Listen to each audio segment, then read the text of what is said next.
साथियों नमस्कार। 70वीं बीपीएससी अभ्यर्थियों के लिए ये खास वीडियो है और ये 71 बीपीएससी के अभ्यर्थियों को भी काम करेगा। तो ध्यान से सुनिए, उनके लिए भी मैं बता दूंगा कि 71 बीपीएससी के अभ्यर्थी इस समय क्या करें। और 70वीं बीपीएससी का अगर हम लोग बात करें तो अभी उनको मुख्य परीक्षा देना है और मुख्य परीक्षा देने वाले अभ्यर्थी को अभी किस काम पे सबसे ज़्यादा फोकस करना चाहिए, किस बात पे सबसे ज़्यादा फोकस करना चाहिए, उसी के मद्देनज़र मैंने इस वीडियो को बनाया हुआ है। और बहुत सारे छात्र जो है दिग्भ्रमित होकर इधर उधर की बातों में फंसकर वो अपना समय जाया कर रहे हैं और उनका धीरे धीरे कॉन्फिडेंस, जैसे जैसे एग्ज़ाम नज़दीक आएगा और उनका धीरे धीरे कॉन्फिडेंस भी ख़त्म होता जाएगा। अगर आप चाहते हैं कि जैसे जैसे एग्ज़ाम आए आपका कॉन्फिडेंस बढ़ते जाए, तो उसके लिए मैंने एक फार्मूला बताया हुआ है। आप इस वीडियो को अंत तक सुनिए। अगर आप ध्यान से सुनेंगे और उसको फॉलो करेंगे तो यकीन मानिए कि अभी से 15 दिन के बाद तक में आप बहुत ज़्यादा कॉन्फिडेंट फील करेंगे। और इस बार काफ़ी बड़ी वैकेंसी है, इसका अपॉर्चुनिटी एक बहुत बेहतरीन अपॉर्चुनिटी है आपके हाथ में एक अच्छा अधिकारी बनने का। तो इसको ज़ाया मत कीजिए। इन मूल बातों को ध्यान में रखिए जो अभी मैं आप लोगों के साथ डिस्कस करने जा रहा हूँ। ध्यान से देखिए कि अगर हम लोग जीएस की बात करें तो जीएस में पेपर 1 और पेपर 2 में पेपर 1 में 3 सेक्शन है, सेक्शन 1, सेक्शन 2 एंड सेक्शन 3। और पेपर 2 में भी सिमिलरली सेक्शन 1, 2, 3 है। इसमें हम ज़्यादा फोकस नहीं करेंगे। लेकिन अगर पेपर 1 का सेक्शन 3 का हम लोग बात करें तो ये डीआई का पेपर है। यहाँ इसको हम लोग एक बार ऑमिट करते हैं। मैंने देखिए नंबरिंग किया हुआ है यहाँ पे 1, 2, 3, 4 एंड 5। कहने का मतलब कि इन 6 सेक्शन मिलाकर के डीआई को मैंने उससे एलिमिनेट किया है और 5 सेक्शन को अपने हाथ पे रखा है। क्यों रखा है उसको ध्यान से सुनिए। अब आगे अगर हम लोग बात करें तो एट एन एवरेज एक सेक्शन में, हर सेक्शन में, अगर मान लीजिए सेक्शन 1 की बात करें, सेक्शन 2 की बात करें, 3, 4, 5 किसी की भी बात करें, तो नॉर्मली आप देखेंगे कि 15 हिट टॉपिक्स हैं इसमें। अगर आप ठीक से आप पिछले 10-15 साल के क्वेश्चन को एनालाइज करेंगे तो आप देखेंगे कि हर सेक्शन में 15 इम्पॉर्टेंट टॉपिक्स हैं। अगर इनको हम लोग ध्यान में रख लें तो 15 गुना 5 टॉपिक्स, 5 सेक्शन मैंने बताए हैं दोनों पेपर मिला के, तो टोटल 15 टॉपिक्स होते हैं जिसको आपको कवर करनी चाहिए अपनी तैयारी के क्रम में। सारे चीज़ों से दिमाग हटाकर इतना प्रैक्टिस करें, वहाँ जाएं, ये करें, वो करें, इस तरह का वहापो और अफरा तफरी की स्थिति से बचते हुए आप सबसे पहले अपने इम्पॉर्टेंट टॉपिक्स को डिसाइड कीजिए हर सेक्शन में।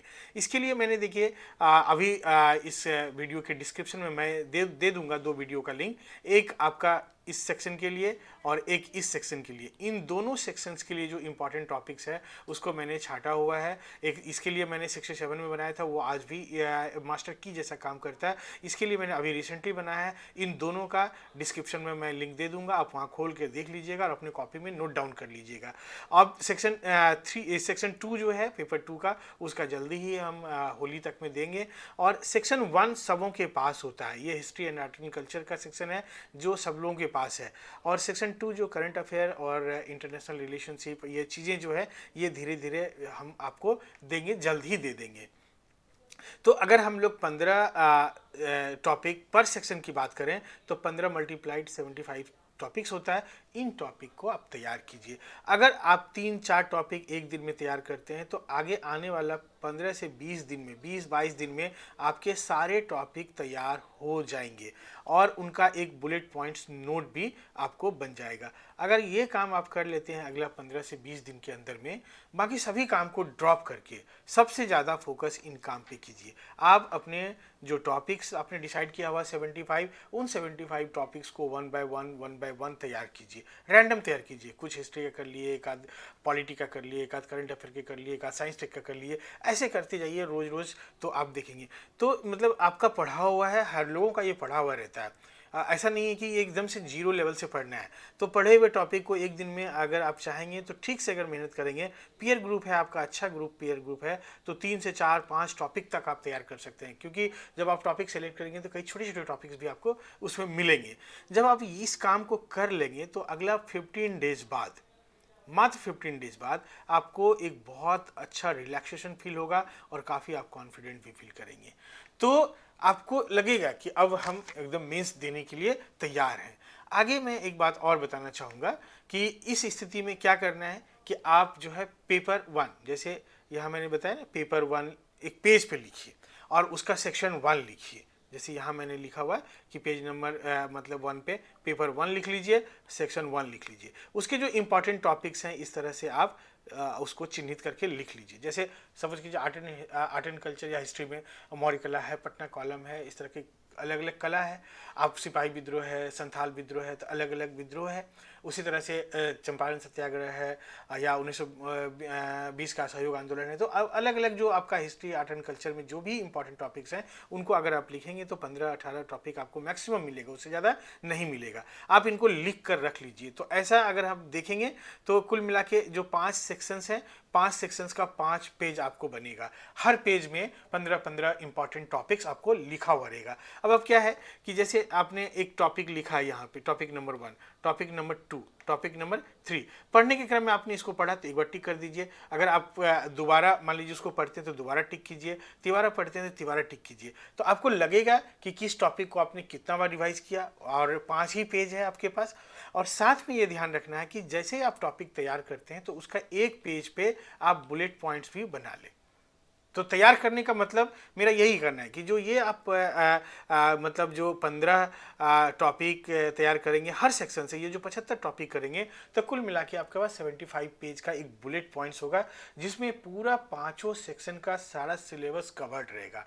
और आप यकीन मानिए कि जब आप परीक्षा देने जाएंगे तो उसमें मैक्सिमम क्वेश्चन आपको उसी में, कभी कभी ऐसा एकाधिक क्वेश्चन हो सकता है जो कि शॉर्ट आंसर का उसमें कवर ना हो पाए, लेकिन ऐसा रेयर चांस है। ये मतलब समझिए कि अब अगर बैड लक होंगे तभी ऐसा होगा, अदरवाइज ये नहीं होगा। ये मतलब कई वर्षों का, पिछले 20-25 एग्ज़ाम का मेरे पास जो एक्सपीरियंस अपना, जो हम जब एग्ज़ाम देते थे उससे पहले को जो मैंने एनालाइज किया, अपने एग्ज़ाम को किया, अब उसके बाद जो मैं लगातार कर रहा हूँ, उसके आधार पर मैं कह रहा हूँ कि आप अगर इस तरह के से अपने टॉपिक को तैयार करेंगे तो आप देखेंगे कि मेंस की तैयारी 15 से 20 दिनों में, 22 दिनों में खूब एक अच्छा लेवल पे आपको तैयार हो जाएगा और आप अच्छा कॉन्फिडेंट भी फील करेंगे।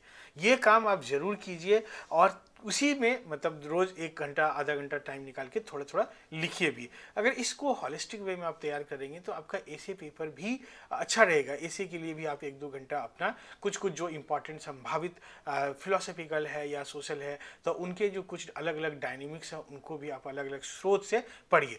हाँ, एक बात मैं और कहना चाहूँगा कि कोई भी टॉपिक, मान लीजिए टॉपिक एक्स है, इसको आप तैयार करना चाहते हैं तो आपके पास जो टेक्स्ट बुक है पहले उससे कंटेंट को थोड़ा रिवाइज कीजिए। अगर वहाँ आपको नहीं होता है तो आप इंटरनेट पे जाके गूगल में पर्टिकुलर हिट टॉपिक को, पर्टिकुलर मतलब स्पेसिफिक टॉपिक को अगर सर्च करेंगे तो उससे रिलेटेड 3-4 आर्टिकल मिल जाएगा और उसको आप क्लब करके बनाएंगे एक, तो अच्छा आपको बुलेट पॉइंट पे नोट्स बन जाएगा जिसको आप रिवीजन करेंगे।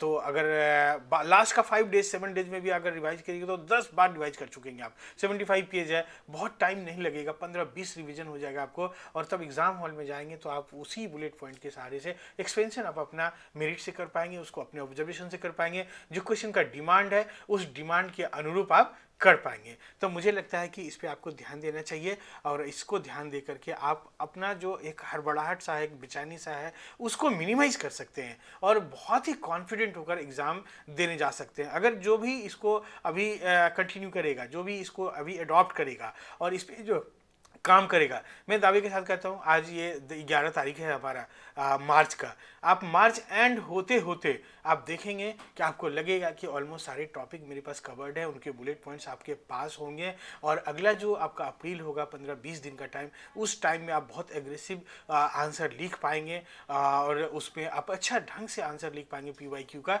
और उसको अच्छे से रिव्यू भी कर पाएंगे। तब आपका जो एक मॉडल होगा, एक जो आपका कॉन्फिडेंस लेवल होगा वो बहुत ही अलग स्तर का होगा और आप बहुत ही शानदार तरीके से अपने एग्जाम को लिख पाएंगे। Thank you, all the best.